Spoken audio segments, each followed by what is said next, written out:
Hi guys, நான் உங்கள் மகி. இந்த வீடியோவில் நம்ம என்ன பார்க்க போகிறோம் அப்படின்னு பார்த்தீங்கன்னா, ஃபயர் எஃபெக்ட் வந்து எப்படி ப்ராப்பராக கொண்டு வரலாம் அப்படிங்கிறத பார்க்கலாம். இதுக்கு நான் யூஸ் பண்ணுற சாஃப்ட்வேர் பார்த்தீங்கன்னா 3ds Max V-Rayல ஃபீனிக்ஸ் எப்படி அப்படிங்கிறது ஒன்று வந்து நான் யூஸ் பண்ண போகிறேன்.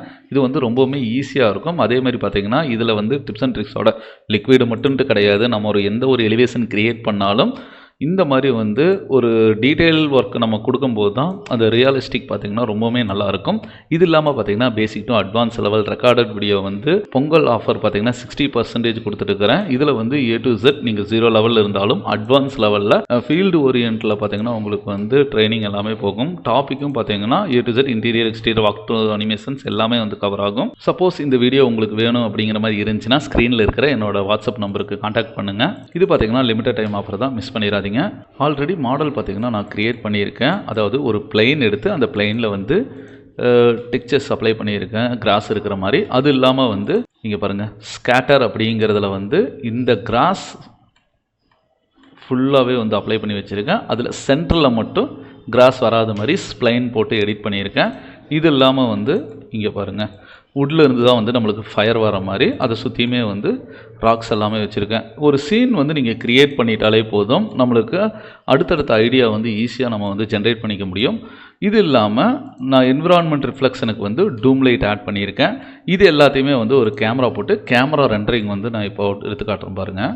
இன்ட்ராக்டிவ் ரெண்டர் எடுக்கும்போது நம்மளோட சீன் வந்து இந்த அளவுக்கு ரொம்பவுமே ரியலிஸ்டிக்காக இருக்கிற மாதிரி இருக்கும். இதில் வந்து ஃபயர் எப்படி கொண்டு வருது, ஃபயருங்கிறது பார்த்தீங்கன்னா அனிமேஷன் கிடையாது, அது ஒரு சிமுலேஷன். ஓகேங்களா, அது வந்து ரொம்ப ரொம்ப முக்கியம். இப்போது இந்த இடத்துல நம்மளோட வுட் இருக்குது பார்த்தீங்களா, இந்த வுட்டையுமே வந்து நான் தனியாக ஃபயர் இந்த இடத்துலேருந்து எரியணும்.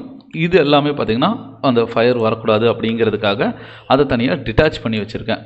எந்த ஏரியாவிலேருந்து வரணும் அப்படிங்கிறதையும் நீங்கள் வந்து நல்லா நோட் பண்ணிக்கணும். இப்போ எனக்கு இந்த வுட்டிலேருந்து மட்டும்தான் வந்து ஃபயர் வரணும் அப்படிங்கிறதுனால இப்போது நான் நம்மளோட சப்ஜெக்டை மட்டும் இதில் தானே சிமுலேஷன் வந்து வரணும். ஆல்ட் Q ஐசோலேட் போய்க்கோங்க. ஐசோலேட் போகும்போது இந்த இடத்துல மட்டும் நம்ம ஒர்க் பண்ணிவிட்டு ரெண்டரிங் எடுக்கும்போது மட்டும் நம்ம ஐசோலேட்லேருந்து வெளியே வந்துக்கலாம். இங்கே பாருங்கள், ஃபீனிக்ஸ் எப்படி அப்படிங்கிற ஒரு சாஃப்ட்வேர் நீங்கள் அதாவது பிளக்இன் இன்ஸ்டால் பண்ணிட்டீங்கன்னா உங்களுக்கு இந்த மாதிரி வந்துடும். இதில் வாட்டர் ஃபயர் ரெண்டுமே, ஃபயரில் பார்த்தீங்கன்னா ஸ்மோக்கோடு சேர்த்து நீங்கள் எப்படி வேணாலும் கஸ்டமைஸாக க்ரியேட் பண்ணிக்க முடியும். ரொம்பவுமே நல்லாயிருக்கும். இதில் நான் வந்து கஸ்டமைஸாக தான் க்ரியேட் பண்ண போகிறேன். இப்போ நம்மளோட இந்த ஏரியாவுக்கு இது வந்து எவ்வளோ சைஸ் இருக்கும் அப்படிங்கிறதுக்கு ஏற்ற மாதிரி 2க்கு 2 அடி இருக்கும் அப்படின்னு நினச்சிங்கன்னா அதுக்கேற்ற மாதிரி நம்ம போட்டுக்கலாம். நம்ம டூல் பாரில் பார்த்தீங்கன்னா ஃபினிக்ஸ் வீடியோவில் இந்த ஃபஸ்ட்டு ஐக்கான் இருக்குதுல்ல, இதை வந்து ஒரு கண்டெய்னர், இந்த கண்டெய்னரை நான் க்ரியேட் பண்ணிக்கிறேன். ஏன் ஹைட் கொஞ்சம் அதிகமாக போட்டிருக்குன்னா ஃபயர் வந்து மேலே போகும்போது பார்த்திங்கன்னா நம்மளுக்கு இந்த பாதியிலே நின்றக்கூடாது, அதனால கொஞ்சம் ஹைட் வந்து நல்லா எடுத்துக்கிறேன். இப்போது ஒரு ஃபயருக்கான கண்டெய்னர் போட்டு இந்த கண்டெய்னரில் என்ன நம்ம யூஸ் பண்ணுறோம், ஃபயர் தான் யூஸ் பண்ணுறோம். அப்படிங்கும்போது தேர்ட் ஐக்கான் இருக்குது பாருங்கள், ஃபயர் மாதிரியே ஒரு சிம்பிள் போட்டிருக்குங்களா, இதை வந்து இந்த இடத்துல ட்ராக் பண்ணிக்கலாம். இப்போ ஃபயரோட ஐக்கான் இருக்குது, கண்டெய்னர் இருக்குது. இந்த கண்டெய்னருக்குள்ளே தான் வந்து உங்களுக்கு சிமுலேஷனே நடக்கும். கண்டெய்னர் இல்லாட்டி ஒர்க்கே ஆகாது. இப்போ வந்து எந்த ஆப்ஜெக்ட் வந்து ஃபயர் ஆகணும் அப்படிங்கிறத வந்து ஃபயரில் வந்து லிங்க் பண்ணுங்கள். இப்போது இந்த ஆப்ஜெக்டை செலக்ட், ஏன்னா வந்து இதில் 2 இருக்குது. கண்டெய்னரை செலக்ட் பண்ணிங்கன்னா கண்டெய்னருக்குன்னு ஒரு ப்ராப்பர்ட்டிஸ் இருக்கும், இந்த ஃபயர் செலக்ட் பண்ணிங்கன்னா ஃபயருக்குன்னு ஒரு ப்ராப்பர்ட்டிஸ் இருக்கும். இப்போ இந்த ஃபயர் அப்படிங்கிற இந்த ஐக்கானை செலக்ட் பண்ணிவிட்டு நம்மளோட ஆப்ஜெக்ட் எதிலிருந்து ஃபயர் வரணும் அப்படின்னு பாருங்கள். எனக்கு உள்ளே இருக்கிற இந்த வுட்டிலிருந்து தான் வரணும்னா அந்த வுட்டை வந்து பிக் பண்ணணும். இதோட மாடிஃபை லிஸ்ட்டில் இங்கே இருக்கு பாருங்கள், எமிட்டார் மோட்ஸ் அப்படின்னு இருக்குதுல்ல, இந்த எமிட்டார் நோட்ஸில் ஆட் அப்படின்னு கொடுத்துட்டு என்னோட வுட்டை வந்து நான் கிளிக் பண்ணிக்கிறேன். இப்போ அந்த வுட் மட்டும் பார்த்திங்கன்னா ஆப்ஜெக்ட் 002 அப்படிங்கிறது வந்து செலக்ட் ஆகிருக்கும். இப்போ இந்த வுட்டு வந்து எவ்வளோ பர்சன்டேஜ் போகணும் அப்படிங்கிறது வந்து இங்கே இருக்கும். அவுட் கோயிங் வெலாசிட்டிங்கிறது, இந்த வெலாசிட்டி அவுட் கோயிங் வெலாசிட்டிங்கிறது ரொம்ப ரொம்ப முக்கியம். அவுட் கோயிங் வெலாசிட்டி கம்மியாக இருந்துச்சுன்னா ஃபயர் வந்து ஒரு கம்மியாக தான் எரியும். இப்போ இது வந்து நான் ஒரு 1.5 1.5 அடி ஹைட்டுக்கு நான் கொடுக்குறேன். அப்படின்னா பார்த்தீங்கன்னா 1.5 அடி ஹைட்டுக்கு நல்ல அதிகமாக ஃபயர் வந்து இந்த இடத்துல வரும். எவ்வளோ ஜென்ரேட் ஆகணும் அந்த வுட்டிலேருந்து அப்படிங்கிறது தான் வந்து இந்த இடத்துல கொடுக்கணும். தீக்குச்சியெல்லாம் இருந்துச்சுன்னா கம்மியாக இருக்கும், அதுவே வந்து தீப்பந்த மாதிரி இருந்துச்சுன்னா நிறைய எரியும். பார்த்திங்களா, அதே கான்செப்ட் தான் இது. இது கொஞ்சம் அதிகமாக போட்டால் மெட்டீரியல் ஐடியெல்லாம் வைக்கணும் அப்படின்னா கீழே வைக்கலாம். இப்போ நம்மளுக்கு மெட்டீரியல் ஐடியெல்லாம் எது இல்லைங்கிறதுனால அதை வந்து ஸ்கிப் பண்ணிடுங்க. கண்டெய்னரை நான் வெளியே நகர்த்திட்டா தான் அது ஒர்க் ஆகாது. கண்டெய்னர் அதுக்கு மேலே இருந்துச்சுனாலே போதும், ஆட்டோமேட்டிக்காக ஒர்க் ஆக ஆரம்பிச்சிடும். இந்த கண்டெய்னரை செலக்ட் பண்ணிவிட்டு கண்டெய்னரோட ப்ராப்பர்ட்டிஸ் வாங்க. இந்த கண்டெய்னரில் கிட்டத்தட்ட நிறையா ப்ராப்பர்ட்டிஸ் வந்து கொடுத்துருப்பாங்க, கன்ஃபியூஸ் ஆகிக்காதீங்க. ஃபஸ்ட்டு எல்லாத்தையுமே வந்து மினிமைஸ் பண்ணிடுங்க. இதில் வந்து கிரிட் அப்படிங்கிறது தான் வந்து ரொம்ப ரொம்ப முக்கியம். ஏன்னா இந்த கிரிட்டை பொறுத்து தான் வந்து டீட்டெயில்டாக எந்த அளவுக்கு வந்து ஃபயர் அதிகமாக வரணும் அப்படிங்கிறது. ஃபஸ்ட்டு பார்த்தீங்கன்னா நம்ம ஃபயரை லிங்க் பண்ண இந்த ஐக்கானில் வந்து எந்த அளவுக்கு ஹைட்டு வரணும் அப்படிங்கிறத மெயினாக பார்த்தோம். ரெண்டாவது வந்து எந்த அளவுக்கு ரொம்ப குவாலிட்டியான கிரிட்டு நிறையா அடர்த்தியாக வரணுமா அப்படிங்கிறத வந்து இதில் வந்து கொடுத்துக்கலாம். நம்பர் ஆஃப் கவுண்டிங் வந்து ரொம்ப அதிகமாக இருக்கும் பார்த்தீங்களா, அந்த இதில் கிரிட் அப்படிங்கிறதுல டிஃபால்ட்டாக பாருங்கள் டோட்டல் வாக்சல்ஸ் அப்படின்னு இருக்குது. இது வந்து ரொம்ப அதிகமாக இருக்குது, க்ரோஸ் கணக்கில் போயிருக்கு. பட் இவ்வளோ இருந்துச்சுன்னா சிஸ்டம் ரொம்ப ஹேங் ஆகிரும். ஏன்னா இதை பொறுத்து தான் வந்து செல் கவுண்டிங்கை பொறுத்து தான் வந்து ஒர்க் ஆகும். இந்த கண்டெய்னர் நான் ஜூம் பண்ணி காட்டுறேன். இதில் பார்த்தீங்கன்னா தெரியும் எவ்வளோ சின்ன சின்னதாக இருக்குது பார்த்தீங்களா.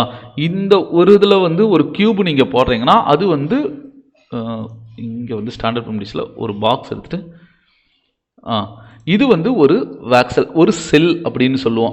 இந்த செல்லு இன்ட்டு இந்த 3Dயில் கனெக்ட் பண்ணிக்கோங்க. இவ்வளோ இருந்துச்சுன்னா எவ்வளோ செல்ஸ் வந்து பார்ட்டிகல்ஸ் இருக்குன்னு நினச்சிக்கோங்க. அவ்வளோ பார்ட்டிகல்ஸ் இருந்துச்சுன்னா சிஸ்டம் வந்து ஹேங் ஆகும். அதனால என்ன பண்ணிக்கலாம்னா நான் செல் கவுண்டிங்கை வந்து கம்மி பண்ணிக்கலாம். கிரிட்டில் இந்த வாக்சல் சைஸ் இருக்குது பார்த்தீங்களா, இதை வந்து நான் இன்க்ரீஸ், அதாவது கிளிக் பண்ணி மேலே இன்க்ரீஸ் பண்ணும்போது டோட்டல் வாக்சல் பாருங்கள் அப்படியே கம்மியாகுதா. இப்போ நல்லாவே கம்மி பண்ணிக்கிறேன். 2 lakh 3 lakh அந்த மாதிரி இருந்துச்சுனாலே ஓகே தான். இப்போ வந்து 3 lakh பக்கத்தில் வச்சுருக்கேன். இது பார்த்திங்கன்னா கரெக்டாக இருக்கும். இப்போ வந்து கேமரா வியூக்குள்ளே போயிடலாம். ஏன்னா ஒரு ரெண்டரிங் எடுத்து பார்த்தா தான் தெரியும். C ப்ரெஸ் பண்ணி கேமரா வியூவில் ஒயர் ஃப்ரேம் வச்சுட்டு சிமுலேஷன் கொடுங்க. அனிமேஷன் கொடுக்காதீங்க, அனிமேஷன் ஒர்க்கும் ஆகாது. சிமுலேஷனுங்கும் போது நம்ம ஃபீனிக்ஸ் எப்படி டூல் பார்லேயே பார்த்தீங்கன்னா இங்கே இருக்குது பாருங்கள். இது வந்து ப்ளே பண்ணுறது, பாஸ் பண்ணுறது, ஸ்டாப் பண்ணிவிட்டு மறுபடியும் ப்ளே பண்ணுறது. ஜஸ்ட் இப்போ ப்ளே பண்ணுறேன். ப்ளே பண்ணும்போது என்ன ஆகுன்னா நான் செலக்ட் பண்ண அந்த வுட்டிலிருந்து ஃபயர் வந்து க்ரியேட் ஆகும். இப்போ ஃபயர் க்ரியேட் ஆகும்போது பாருங்கள் கீழே வந்து அனிமேஷனுக்காக ஓடிருக்கு. ஏன்னா சிமுலேஷன் ஆகும்போது கீ ஃப்ரேம் ஆட்டோமேட்டிக்காகவே அது எடுத்துக்கும். இப்போ இவ்வளோ போயிருக்கான். ப்ரெஸ் பண்ணிவிட்டு பெர்ஸ்பெக்டிவ் வந்துடுறேன். இப்போ பெர்ஸ்பெக்டிவ் வரும்போது ஃபயர் பாருங்கள் மேலேயே ஸ்டாப் ஆயிடுச்சு, அதுக்கு மேலே வந்து போகலை. இப்போ ஸ்டாப் பண்ணிக்கலாம். ஸ்டாப் பண்ணிவிட்டு மேலே பார்க்கும்போது ஒரு ரெண்டரிங் மட்டும் கொடுக்கலாம். இன்ட்ராக்டிவ் ரெண்டர் கொடுக்கும்போது பாருங்கள் இந்த இடத்துல இந்த கண்டெய்னர் வந்து எக்ஸ்டெண்ட் ஆகிட்டே போகணும் அந்த சைஸுக்கு ஏற்ற மாதிரி. ஓகேங்களா.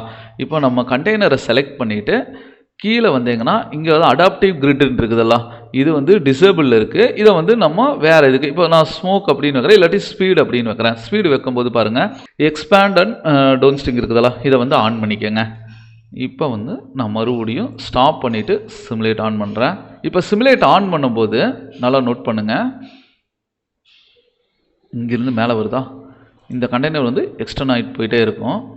ஹைட்டும் இவ்வளோ இருக்கக்கூடாது அப்படின்னா நம்ம இது ஸ்டாப் பண்ணிடலாம். ஸ்டாப் பண்ணிவிட்டு இங்கே இருக்குது பார்த்தீங்களா, இதில் இதோட ஹைட்டு 1 கொடுத்தோமா, இப்போ 0.6 அப்படின்னு கொடுத்துக்கலாம்.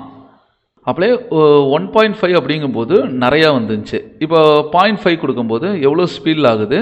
அதே மாதிரி பாருங்கள் ஸ்மோக்கோட கவுண்டிங் வந்து ரொம்ப கம்மியாயிடுச்சு.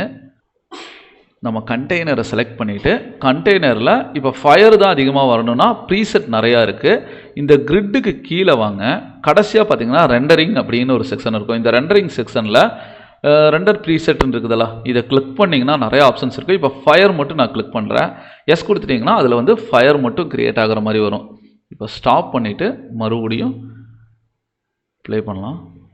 ரெண்டரிங் ஆனன்னு பார்த்தீங்களா, ஃபயர் கொஞ்சம் எக்ஸ்டர்ன் ஆகுதா. இதுதான் வந்து இதோட முக்கியமான ஒரு இது. சரி, இந்த இடத்துல ஸ்டாப் பண்ணிக்கலாம்.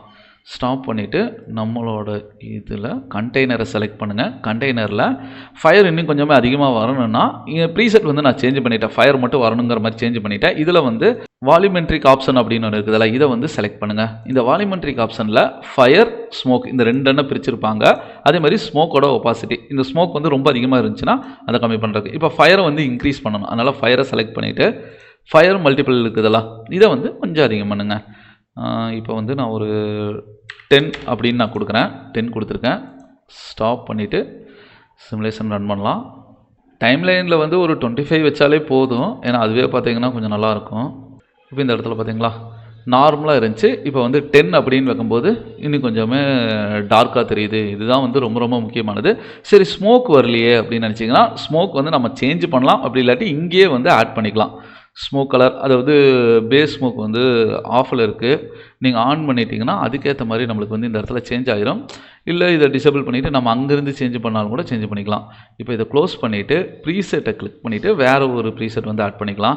இங்கே இருக்கு பாருங்க, ஃபயர் ஸ்மோக் அப்படிங்கிற மாதிரி இருக்குது. ஃபாஸ்ட் ரெண்டர் அப்படிங்கிற மாதிரி நம்ம கிளிக் பண்ணிக்கலாம். இது ரொம்ப அதிகமாக இருக்குது. இப்போ வால்யூமெட்ரிக் அப்படிங்கிறத கிளிக் பண்ணிக்கலாம். இதில் நம்மளுக்கு வந்து ஸ்மோக்கை மட்டும் கம்மி பண்ணணும். ஸ்மோக் ஒப்பாசிட்டி அப்படிங்கிறதுல போயிட்டு 0.1 அப்படின்னு வைங்க. இப்போ பார்த்தீங்கன்னா நல்லா கம்மி பண்ணியாச்சு. ஃபயரில் போய் ஃபயரை கொஞ்சம் இன்க்ரீஸ் பண்ணிக்கலாம். ஒரு 3 அப்படின்னு கொடுக்கும்போது ஃபயர் நல்லாவே இன்க்ரீஸ் ஆகுதா? இதுதான் வந்து ரொம்ப ரொம்ப முக்கியமானது. இப்போ நான் என்னோடய இதில் இருந்து வெளியே வந்துடுறேன். ஐசோலேட்லேருந்து ஃபுல்லாக வெளியே வந்துடலாம். இந்த மாதிரி தான் 3ds Max V-Ray பார்த்தீங்கன்னா டிப்ஸ் அண்ட் ட்ரிக்ஸோட limited time offer, Pongal offer பார்த்தீங்கன்னா நான் கொடுத்துருக்கிறேன். சப்போஸ் விருப்பம் இருக்காங்க ஸ்க்ரீனில் இருக்க நம்பருக்கு வந்து கான்டாக்ட் பண்ணுங்கள். இந்த மாதிரி க்ரியேட்டிவாக நான் அப்லோட் பண்ணுற கண்டென்ட் உங்களுக்கு நோட்டிஃபிகேஷன் வரணும்னா சேனலை சப்ஸ்கிரைப் பண்ணி ஆல் நோட்டிஃபிகேஷன் ஐக்கானை எனேபிள் பண்ணுங்கள். நெக்ஸ்ட் வீடியோவில் மீட் பண்ணலாம். வாழ்க தமிழ்.